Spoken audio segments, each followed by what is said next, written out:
diante de Deus, o extraordinário acontece. Oi, gente, eu sou a Paulinha e hoje, diferente de muitas outras vezes que eu vim aqui para compartilhar uma palavra, uma reflexão, eu vou compartilhar de algum modo isso também. Mas eu queria compartilhar contigo um pouquinho da minha história. Eu acho que essa é a primeira vez que eu abro esse canal aqui para compartilhar um pouquinho. E eu acho que eu vou fazer isso mais vezes, porque não dá para contar tudo no vídeo só. E obviamente, eu vou me esforçar muito para não chorar, porque eu sou chorona por natureza. Esse é o primeiro aspecto da Paulinha que você precisa conhecer. As emoções, elas vêm muito à tona em forma de lágrimas. Mas eu não quero que as lágrimas distraiam você. Eu não quero te emocionar apenas. Quero, de algum modo, refletir Cristo na tua vida. E é por isso que eu vou começar a contar minha história. Se você já leu Olhe para Jesus, você sabe um pouquinho dela. Como que tudo começou, né? Primeiro capítulo, o princípio. Quando eu era criança, entre 4 a 5 anos de idade, assim, eu tive meu encontro com Jesus. Eu estava aprendendo a ler e escrever com minha irmã. Eu tinha muita dificuldade de ir para a escola, porque eu tinha passado por alguns traumas lá. Tinha uma garota que eu acho que ela me amava demais, ou ela amava bochechas fofinhas, e a minha era uma bochecha fofinha. Então ela apertava a minha bochecha assim horrivelmente e machucava. Ela era uma criança também, ela não tinha muita noção, machucava. E eu traumatizei. Pode parecer besteira, né? Mas eu queria destacar esse ponto aqui. Que o que é besteira para outros é muito para quem sente dor. E eu sentia a dor. Então eu não sabia muito bem explicar para os meus pais, para minha mãe, o porquê que eu não queria. Mas a sensação que eu tinha era que toda vez que eu estava lá, eu era machucada. Só um apertar de bochecha, né? Mas era assim que eu me sentia. E eu não queria voltar mais para aquele lugar. E eu tô falando isso nesse primeiro aspecto aqui, porque tem muita gente que sente dificuldade para entender a dor do outro. Eu acredito que em algum momento da minha vida eu também já fui assim. Mas eu tenho tentado me aperfeiçoar em Deus e Deus me faz muito lembrar de tudo que eu passei. As dores, elas são diferentes para cada pessoa, sabe, gente? Então aquilo que para mim era muito doloroso, para outro pode ser tranquilo. Eu hoje não aperto a bochecha de nenhuma criança, porque aquilo me causava dor. Então a dor ela ensina um pouquinho pra gente, né? E volto a repetir.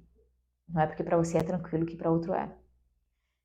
A dor pequena para você pode ser a dor que paralisa totalmente o teu irmão. Então, tenha mais cuidado quando você for falar com ele sobre a dor dele. Assim como ore para que pessoas cuidadosas cheguem até você quando você quiser falar das suas dores. E 4, 5 anos assim eu comecei a ir para a igreja com minha irmã mais velha. Ela é 4 anos mais velha que eu. Então ela já era maiorzinha, mas a gente não ia só não. Também não era assim, minha mãe deixava a gente ir só à vontade não. Tinha uma tia do meu irmão, tia Ângela, mulher de Deus. Ela nos levava para a igreja. Levava minha irmã primeiro e depois minha irmã começou a me convencer aí. Me convencer, tipo assim, lá da balinha, lá da pipoca. E a gente foi. E era um coral infantil, um grupo assim que fazia gestos. Era muito legal. Aí, Deus vai na frente, abre. Não vou cantar não, porque senão você desiste de assistir o vídeo. Mas era muito legal. Era sempre assim. Era quase que Libras. Você conseguia entender a canção pelo gesto. E lá eu conheci algumas mulheres de Deus, além da tia Ângela.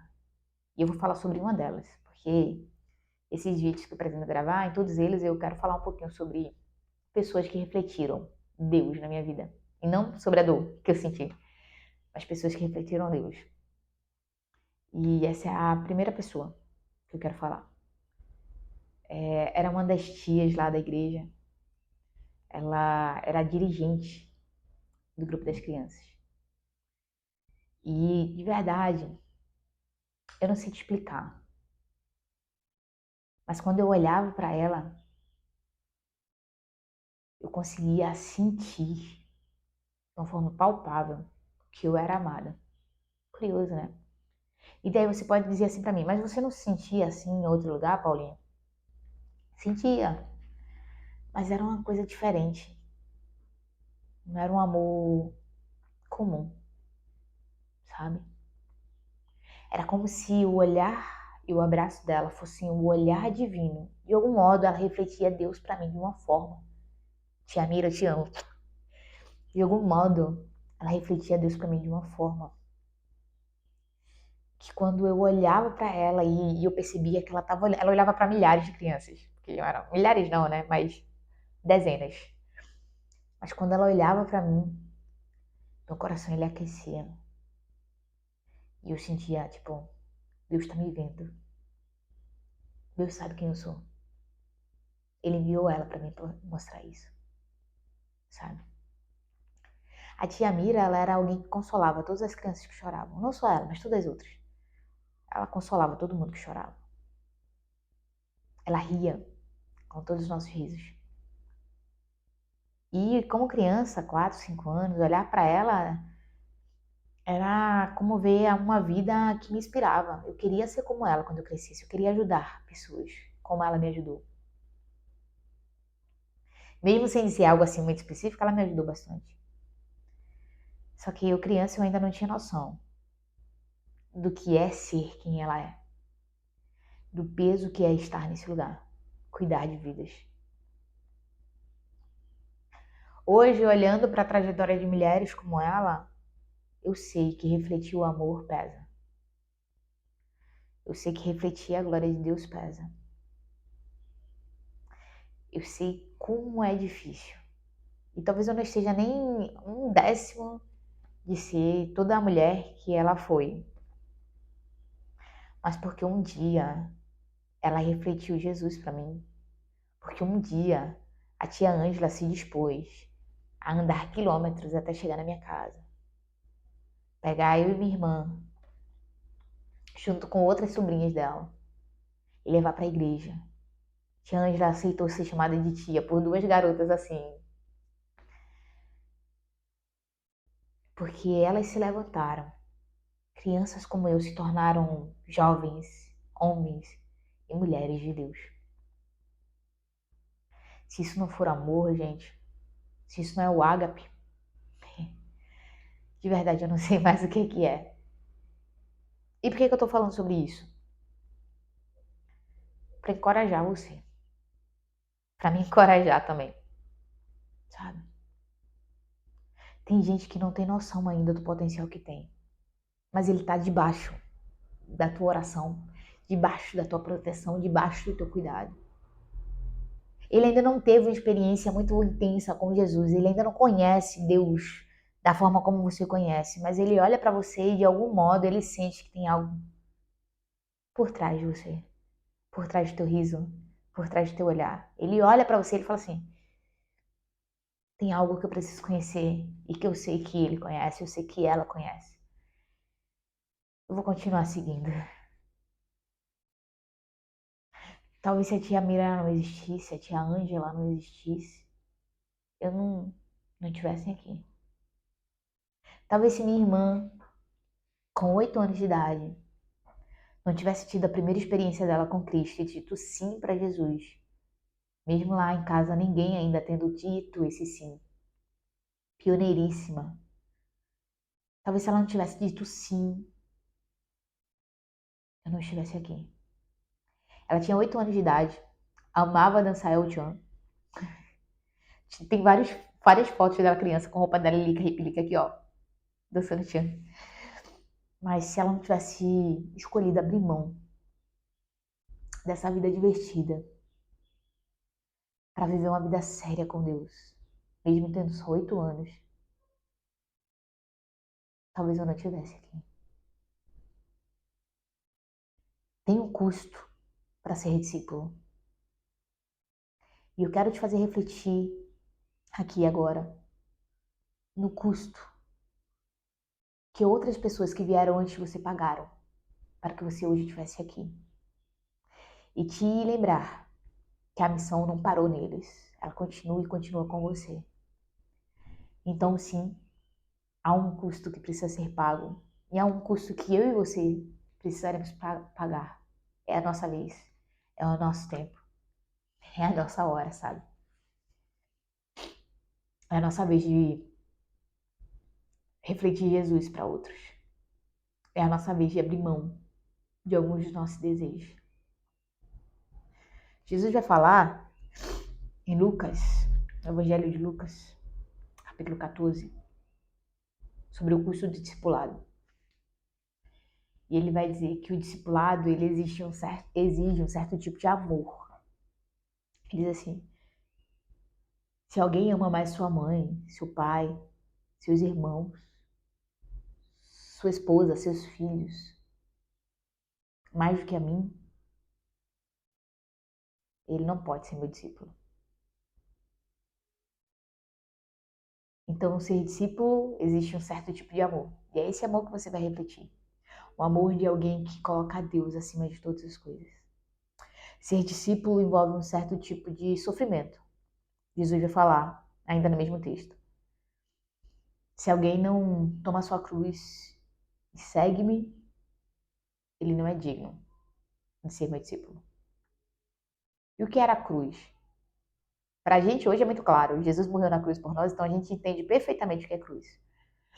Mas na época dos discípulos, quando ele falou esse texto, ele ainda não tinha morrido na cruz. Mas a cruz já tinha um significado. Ela significava humilhação e sofrimento. Então, quando ele fala para os discípulos, se você não conseguir ser humilhado e sofrer enquanto me segue, não dá para ser meu discípulo. Não pode. E ele vai complementar falando assim, se alguém não consegue abrir mão de tudo que tem,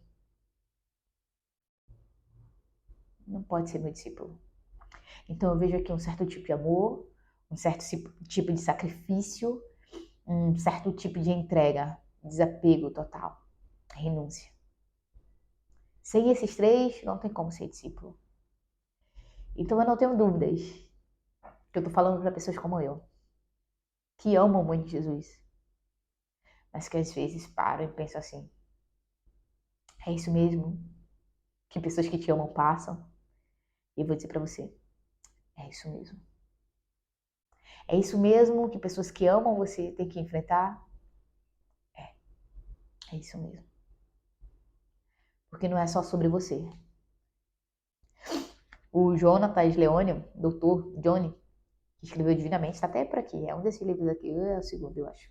Divinamente, o Jonatas ele vai falar o seguinte.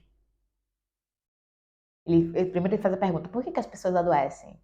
E ele vai responder, em uma das respostas ele vai dizer assim, porque elas são amadas por Deus.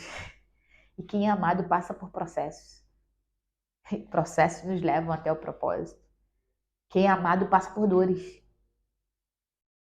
Porque as dores nos forjam um caráter semelhante ao caráter de Cristo. E aí a gente consegue refletir ele para outras pessoas. Tia Mira, tia Ângela, Luciana, elas passaram por processos.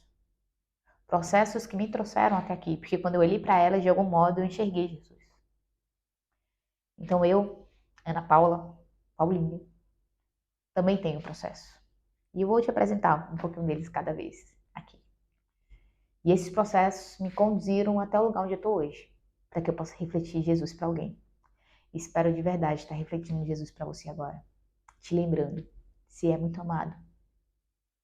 E você precisa amá-lo acima de tudo. Porque pessoas olharão para você e enxergarão o amor quando virem você se doando apesar de tudo, se entregando apesar de tudo, renunciando a tudo, amando mais a Ele do que qualquer outra pessoa, do que qualquer outro lugar, do que qualquer outra coisa. É difícil ser discípulo, gente. Poderia dizer para você assim, vale a pena, que a gente gosta de dar valor às coisas, né? Um preço. Mas o preço é esse. Amar mais que tudo, renunciar a tudo, sacrificar-se, carregar a sua cruz.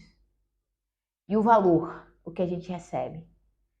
A gente recebe a vida de Deus em nós. Não é sobre carros, mansões, promoções, aprovações. Paulo vai dizer, eu aprendi a ser contente do jeito que eu tiver. A graça dele me basta. O poder dele se aperfeiçoa na minha fraqueza. Aprendi a ser contente, cara. Eu tudo posso naquele que me fortalece. Seja você uma referência para alguém. Essa é a mensagem de hoje. E aqui eu encerro para não me delongar mais. Seja você a tia Mira de alguém. A tia Ângela, que carrega alguém. A Luciana, que decide ser transformada para transformar. Seja você. E eu sei que Deus quer te usar muito nesse tempo, para a tua geração, para as pessoas que estão caminhando perto de você. Amém? Que Deus te abençoe e até o próximo vídeo.